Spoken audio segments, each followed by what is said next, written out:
हर हर महादेव दोस्तों। तो आप लोग ये वाली वीडियो देखो। जो लोग मनुस्मृति को पूरी तरह से गलत ठहराते हैं, तो भाई मनुस्मृति ना ही पूरी तरह से गलत है और ना ही पूरी तरह से सही है।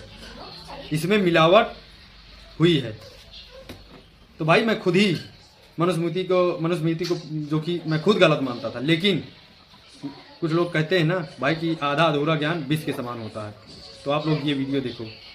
मनुस्मृति में टोटल अगर आप देखिए तो 2500 से 3000 श्लोक पाए जाते हैं। इसका मतलब कहीं ना कहीं कुछ मिक्सिंग हुई है। वो किस समय मिक्सिंग हुई भगवान जाने। अंग्रेजों के जमाने में मिक्सिंग हुई, मुगल काल में मिक्सिंग हुई, या मुगल काल अंग्रेजों के पहले मिक्सिंग हो गई थी, या बौद्ध काल में मिक्सिंग हुई, अशोक के समय में मिक्सिंग हुई मनुस्मृति में, या चाणक्य के समय में मनुस्मृति हुई, ये शोध का विषय है। लेकिन कहीं ना कहीं मिक्सिंग हुई है, क्योंकि जैसे भगवत गीता के श्लोक फिक्स है, रामायण के वाल्मीकि रामायण के श्लोक फिक्स है, रामचरितमानस की चौपाइयां फिक्स है। हाँ भाई इतनी चौपाइयां हैं, इतने श्लोक हैं। वैसा मनुस्मृति में नहीं है।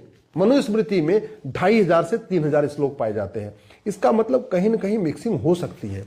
और एक बात आप सोचिए, जो भगवान मनु ये कहते हैं जन्म के आधार पे सब लोग शूद्र होते हैं और कर्म के आधार पे उनका वर्ण डिसाइड होगा।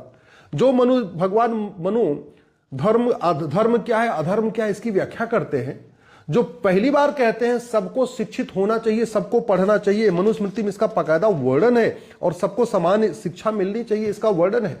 जिस भारत में हम आज की डेट में लोकतंत्र की बात कर रहे हैं, उस लोकतंत्र का वर्णन मनुस्मृति में है। सप्तांग राज्य का सिद्धांत मनुस्मृति में है। शासक को क्या करना है क्या नहीं करना है ये मनुस्मृति में है। और जिसमें सबसे ज्यादा सजा ब्राह्मणों को दी गई है। आपको जान के आश्चर्य होगा, उन्होंने सजा की जो क्राइटेरिया रखा उसमें कहा था चूंकि ब्राह्मण जाति से नहीं, मतलब पढ़े लिखे विद्वान लोग, सबसे अगर वही अपराध होगा तो सबसे सेम अपराध में दलित को सबसे कम सजा होगी, ब्राह्मण को सबसे ज्यादा सजा होगी। क्यों? क्योंकि वो कम पढ़ा लिखा है, वो ज्यादा पढ़ा लिखा है।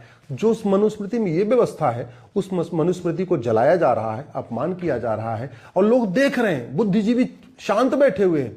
इसलिए मैं कहता हूं अब समय आ चुका है, एक बार पूरे देश में मनुस्मृति पे चर्चा किया जाए। स्कूल में, कॉलेज में मनुस्मृति पे चर्चा किया जाए। इतना महान ग्रंथ जिसको पढ़ पढ़ के दुनिया के 10 देशों ने अपना संविधान बनाया, और उन 10 देशों की नकल करके हमने अपना संविधान बनाया। जिन 10 देशों की नकल करके हमने संविधान बनाया, उन 10 देशों में इस पे आज भी रिसर्च हो रहा है, आज भी इसके ऊपर अध्ययन चल रहा है, और हम अपने ग्रंथ का अपमान कर रहे हैं। मुझे लगता है कहीं न कहीं इसके लिए वोट जीवी नोट जीवी नेता जिम्मेदार हैं, पार्टियों के दल गुलाम जिम्मेदार हैं, और बहुत बड़ी मात्रा में सनातन